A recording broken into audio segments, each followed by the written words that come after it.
বেসরকারি প্রাথমিক বিদ্যালয়ের শিক্ষকরা যমুনা অভিমুখে যেতে চেয়েছিল, সেখান থেকে আমরা দেখতে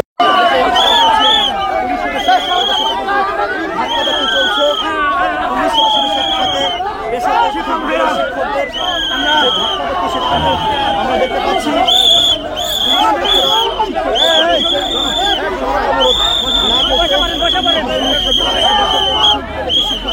ওদের স্বপ্ন পূরণে পাশে থাকতে পেরে আমরা গর্বিত। প্রধান উপদেষ্টার যে বাসভবন রয়েছে যমুনা অভিমুখে যেতে চেয়েছিল, কিন্তু তাদেরকে বাধা দিয়েছে পুলিশ।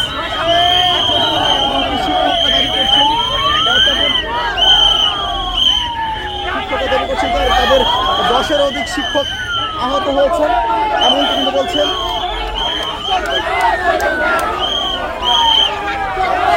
জাতীয়করণের দাবিতে বেসরকারি প্রাথমিক বিদ্যালয়ের যে শিক্ষক যারা রয়েছেন তারা বহু বছর ধরে আন্দোলন করে আসছিলেন, এমনকি তারা বলছেন আজ তারা যমুনা অভিমুখে যেতে চেয়েছেন। সেখানে যাওয়ার আগেই কিন্তু প্রেস ক্লাবেই তাদেরকে বাধা প্রদান করা হয়। এই মুহূর্তে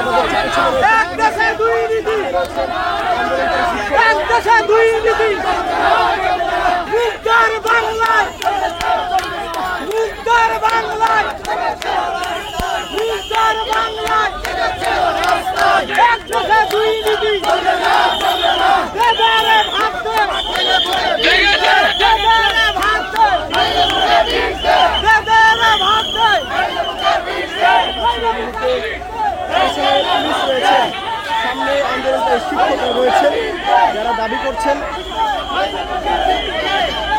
যে তারা এর আগেও বহুবার সচিবালয় গেলেও তাদেরকে বুঝ দেওয়া হয়েছে, কিন্তু কার্যকরী কিছু করা হয়নি তাদের জন্য, এমনটি বলছেন। আমরা দেখতে পাচ্ছি যে সচিবালয়ের আশপাশে বিপুল পরিমাণ আইনশৃঙ্খলা বাহিনীর সদস্যরা রয়েছেন। কিছুক্ষণ আগে যখন তারা যমুনা অভিমুখে যাওয়ার চেষ্টা করেন, সেখান থেকে তাদেরকে ধাওয়া দেন, জল কামান নিক্ষেপ করেন, এমনটি কিন্তু বলছিলেন শিক্ষকরা, কিন্তু এমনটি বলছিলেন। এই মুহূর্তে বেসরকারি প্রাথমিক বিদ্যালয়ের যে শিক্ষক যারা রয়েছে তারা মিছিল নিয়ে কিন্তু এগোচ্ছেন।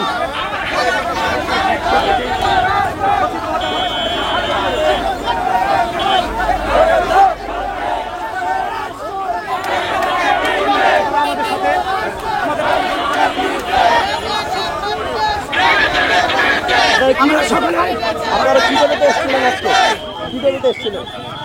আপনাদের দাবিটা কি? কি দাবিতে? দাবি মোদের এক চাই, বেসরকারি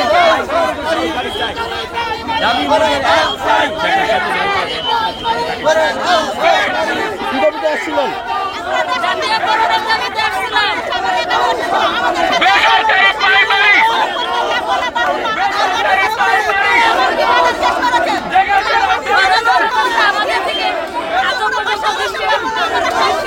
আমরা এখনো লাঞ্ছিত শিক্ষক হয়ে আমরা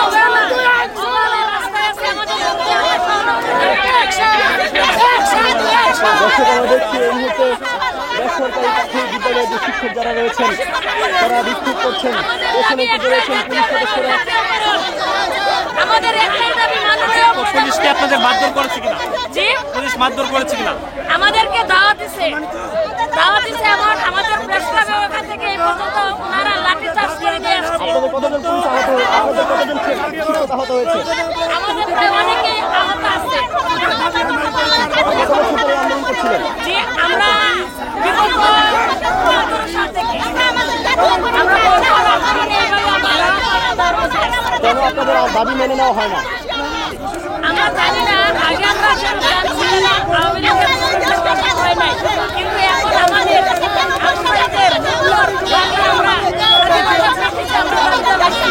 আমাদের